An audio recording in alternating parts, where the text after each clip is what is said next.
Hello, everybody. My name is Marcos, and I will talk about the low mass and low cost payload for hotspot mapping of low emissions of methane. And in spite of this low mass and low cost, this platform that will be called GEI SAT will have a high resolution and low detection threshold.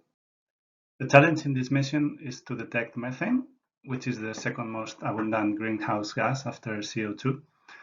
But much more efficient in dropping radiation. So its reduction is a priority for both governments and institutions. About 60% of methane comes from human activity, being a third of it coming from fossil fuels. And one of the main problems is that there are large uncertainties in the measurement of the methane emissions.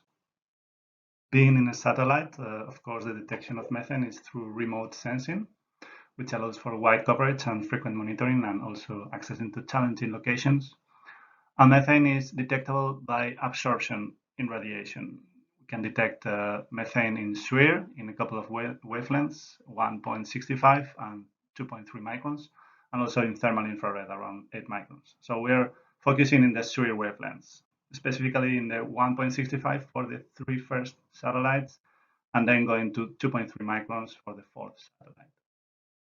We will launch 4 satellites in total, the 3 first ones working up to 1700 nanometers with an indium gallium arsenide detector that doesn't need cryogenics. And the 4th satellite will be working up to 2300 nanometers, then with cryogenics.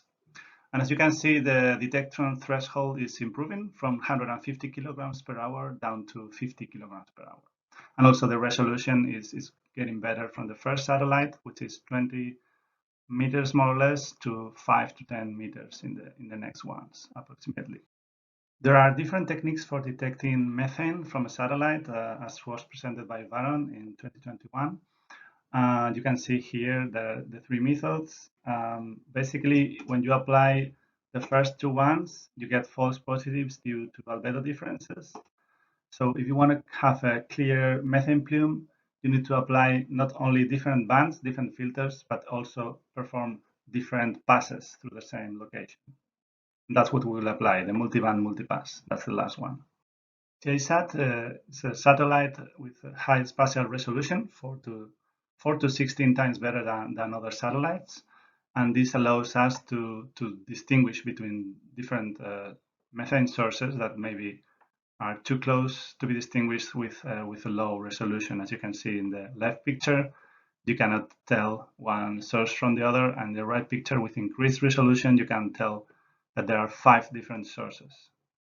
As half of the methane is estimated to come from small emitters, it's crucial to detect them.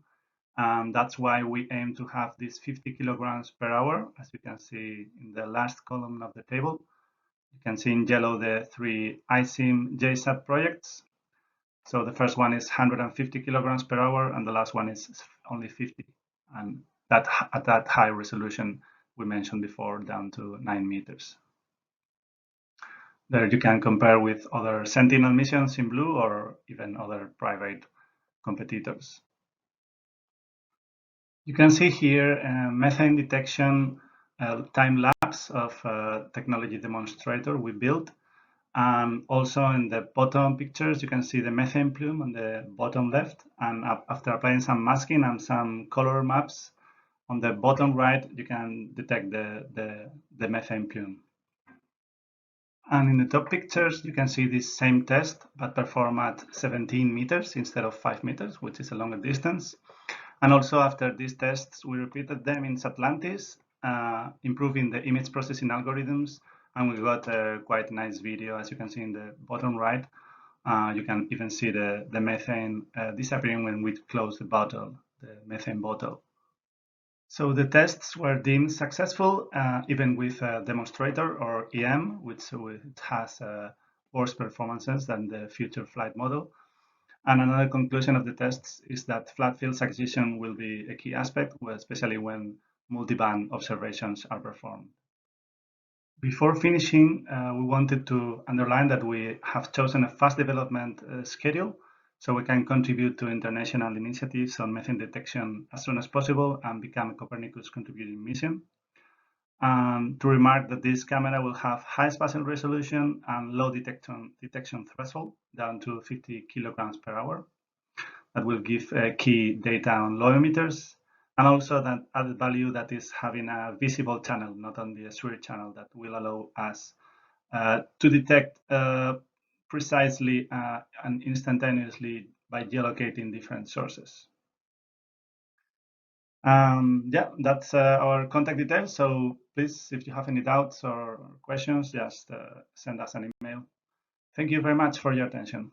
Bye.